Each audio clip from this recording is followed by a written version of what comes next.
It's totally normal. Like your puppy is a puppy, right? They're going to explore the world with their mouths. We just have to teach them what's appropriate and what's not appropriate. So as long as you're consistent, the whole family is on board with it as well. So the kids know what to do. Your sister or your brother who comes over to play with the puppy or watch the puppy, everyone's on the same page with this so that it's not confusing for the puppy. And sometimes people play with their hands and it's rewarded, but then sometimes it's a timeout, right? You want to stay super consistent so that it's not confusing for your puppy either.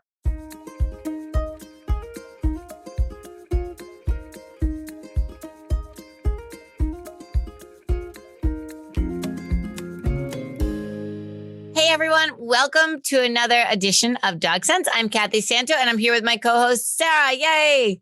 Hey guys, all right, awesome topic today that we get asked about literally every single day. Yes, it is. And you know what? I love the graphic. Is it the meme where what you think you're going to get and it's a picture of a puppy then what you actually got and it's a picture of like a T-Rex? Like genuinely, puppy owners are not ready for the amount of mouthing and biting that comes out of these adorable little puppies. No, you're not prepared. And depending on the breed, some breeds are mouthier than others. And we don't like to stereotype and get breed specific, but there are breeds, and we've owned them, that tend to be more mouthy and some that tend to be a little more chill. So yeah, there's definitely a genetic link behind it. I'm back into this episode in just 1 second, but I wanted to tell you all about our upcoming free 5-day naughty to nice dog and puppy training challenge. If you want a dog or puppy that everyone loves to have around and you want the same amazing results that my students get, like a dog who listens, a puppy who doesn't pull on leash, or a dog who comes when you call them the very first time, then you need to join us live on June 21st. Head on over to challenge.kathysantodogtraining.com/sign up to join now.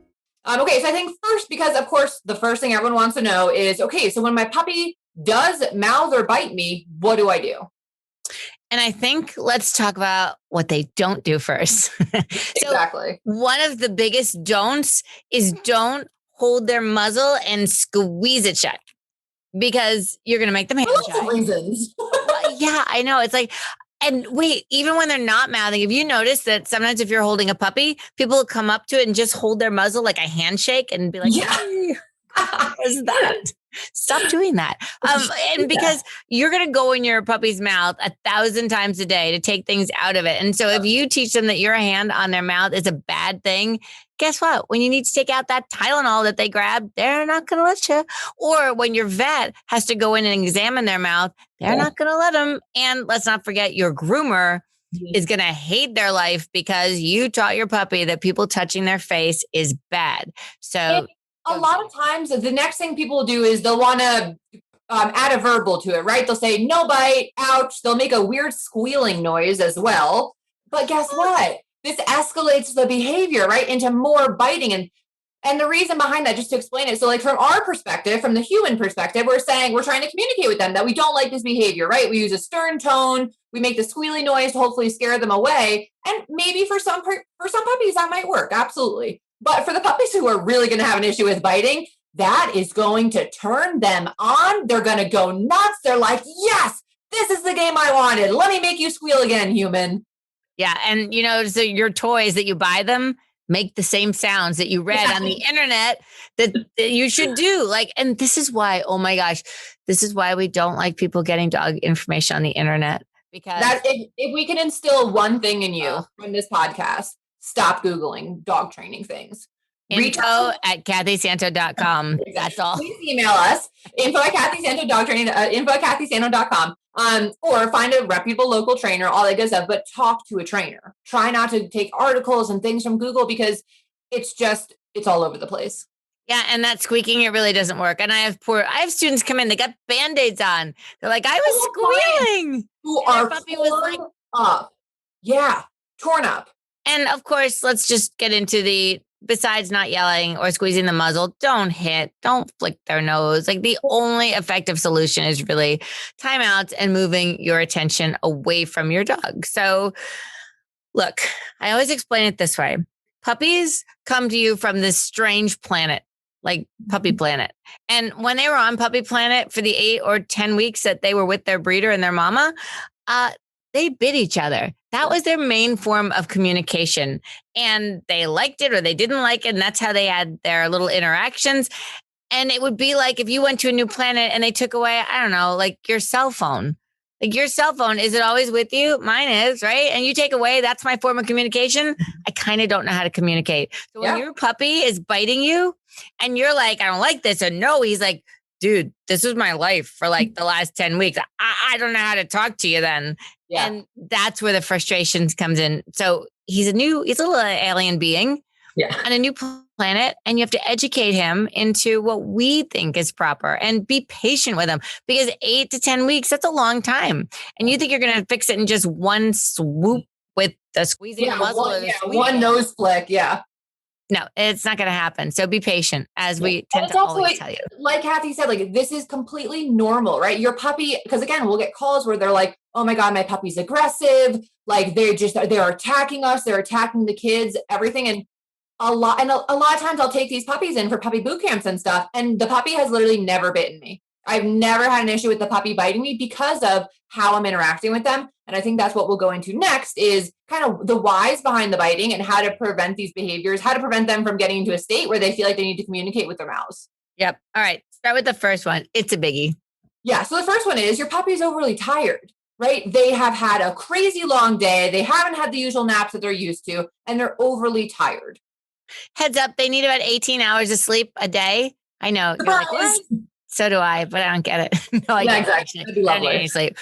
So yeah, you get the proverbial tired or cranky toddler. So basically what we want you to do is know that that's an issue and give your puppy enough rest. People are like, oh, he was in the crate all night and he had breakfast and I trained him and I used to go back in the crate again. Yeah.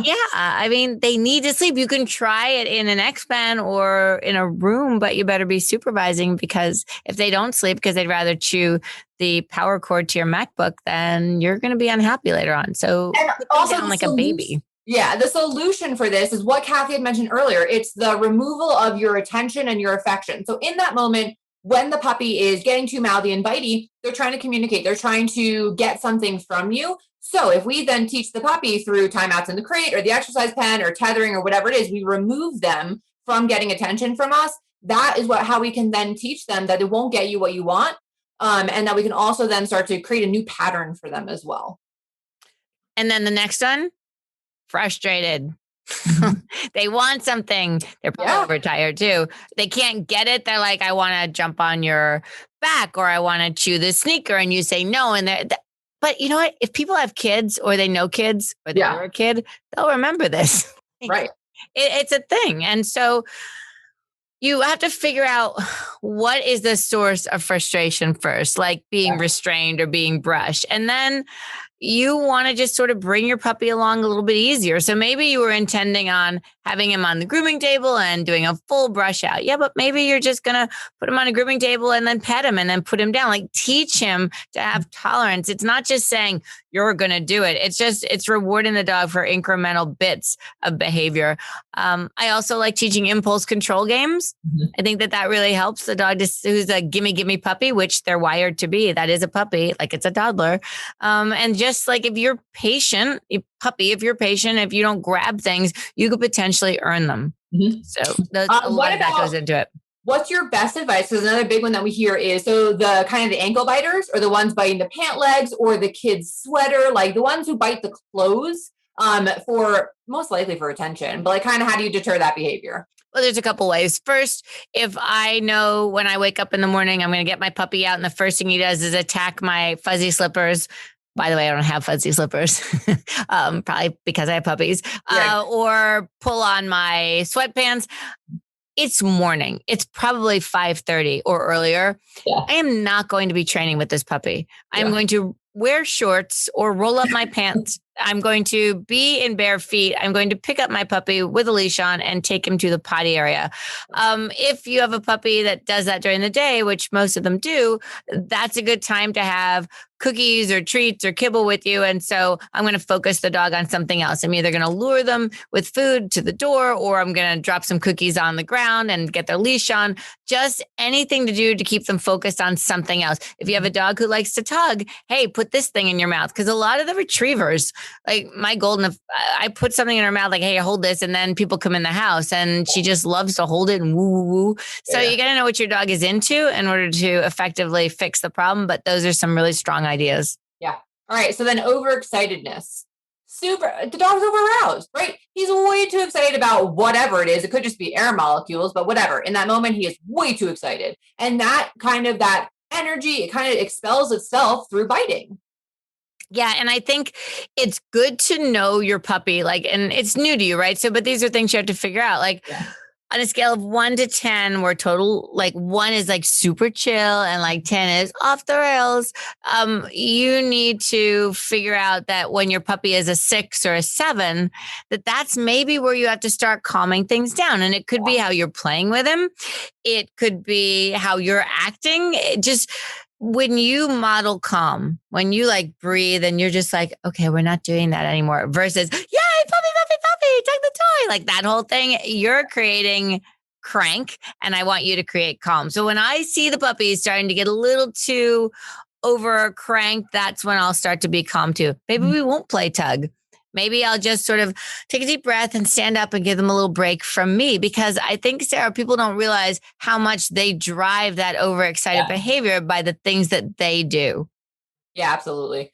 Which leads well into the next one. So, so the way you're playing with your puppy is making him think that you want him to bite. That is like by far some of the biggest things I teach the puppy boot camp students is stop playing with your puppy with your hands. Your puppy doesn't know that when you come at them and you're roughhousing them and playing with them with your hands, of course they think your hands are toys. You're presenting them as that. I know you don't want to hear this, but you are teaching your puppy that your hands are toys. Of course they're biting them.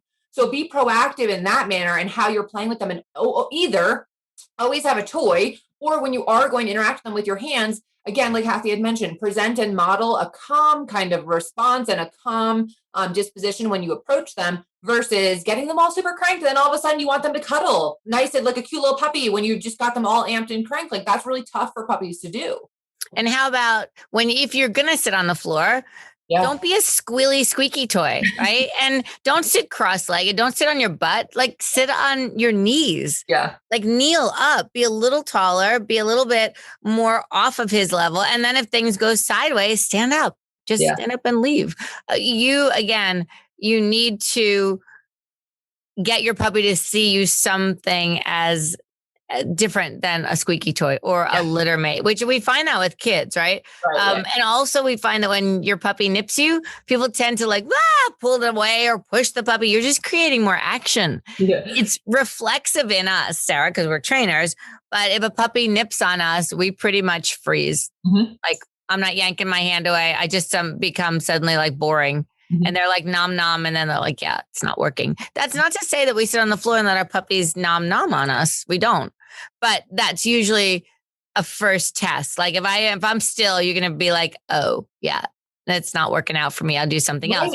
If the puppy continues, then it's something else. But sometimes it's that simple of not providing any feedback to the puppy when they bite your hands and stuff, and they don't think it's fun anymore, so they're not going to do it, right? Puppies bite your hands because they get feedback and a reaction from you. You think you're communicating that I don't like this, but it's a miscommunication between the species. The puppy is not understanding it as that, which is why we then go into the timeouts. And you're not mad, you're not angry, you're simply scooping your puppy up after they bite you too hard during play. You bring them to their crate or their exercise pen, whatever it is, and you let them chill out.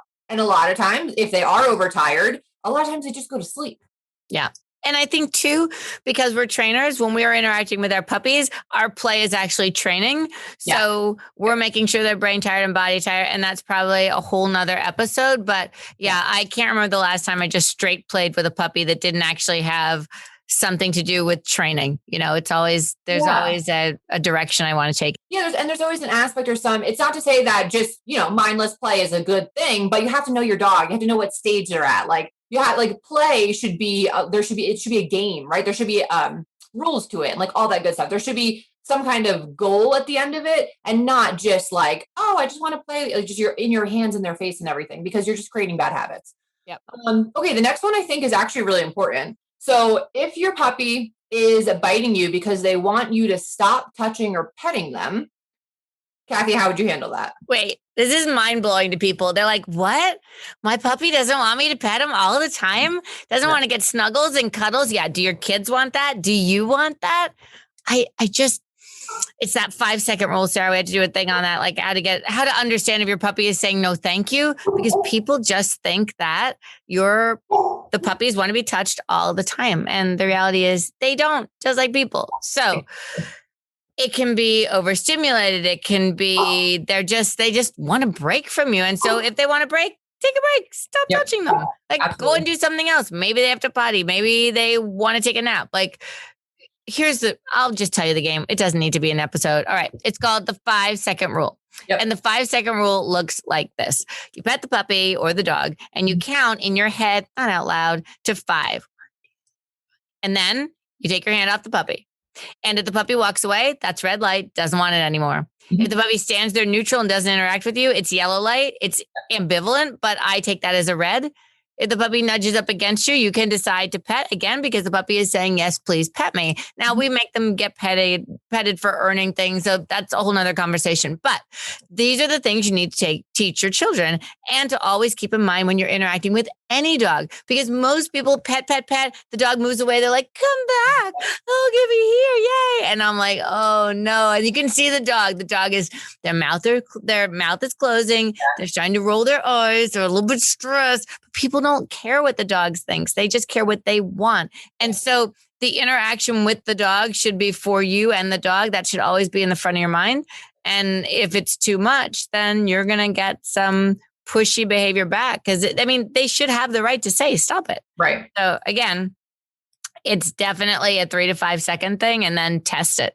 Yeah. Okay. And we've mentioned this a few times now, but like, it's totally normal. Like your puppy is a puppy, right? They're going to explore the world with their mouths. We just have to teach them what's appropriate and what's not appropriate. So as long as you're consistent, the whole family is on board with it as well. So the kids know what to do. Your sister or your brother who comes over to play with the puppy or watch the puppy, everyone's on the same page with this so that it's not confusing for the puppy. And sometimes people play with their hands and it's rewarded, but then sometimes it's a timeout, right? You want to stay super consistent so that it's not confusing for your puppy either. Yeah. And we also, I don't know if we said this in the beginning. I don't think we did. If your puppy is chewing on you, biting you, nipping you, please do not give them something they really want to chew on, because we feel that's a reward. So it's like if your kid pinched you and you gave him $20, that's a reward. If your puppy came and chomped on your ankle and you handed him a bully stick, that's a reward. And then they're like, I could really use a bully stick right now. I think I'm going to go chomp on her ankle or the ankle of anyone in my vicinity. And we can tell pretty quickly which puppies have been rewarded for biting, because it's such an insistent thing. They're like, hey, is this thing on? Like, where's the bully stick? It's not coming out of the vending machine. That's another thing you'll hear on the internet, right? They'll tell you if your puppy bites you, give them a chew toy to bite on instead. What we're saying is right concept, wrong timing, right? So give the puppy the chew stick or the bully stick before they bite you, not afterwards, because then it's a miscommunication between the species. You're rewarding the behavior, thinking, doing the right thing, but you're teaching the puppy the wrong thing. Exactly. Last thing is just the potty signal, right? Sometimes puppies will get extra mouthy or bitey if they need to potty. You'll only make that mistake once. You'll figure that one out pretty quickly. But if your puppy's kind of one of those and you think that they're getting mouthy and bitey because they have to potty, run them outside.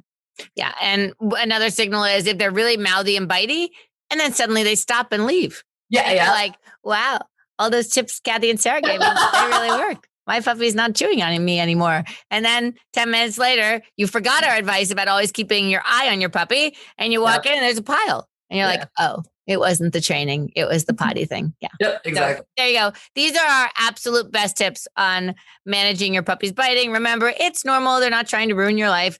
They are just aliens, and we need to very fairly teach them our rules. We also need to make sure that all their biological needs are met, which means don't overcrank them, make sure they're pottied, and make sure that they get enough rest. All right, guys, if you have any questions, you can email us at info@kathysanto.com. You can also throw comments below. We are so glad that you joined us, and we can't wait till next time.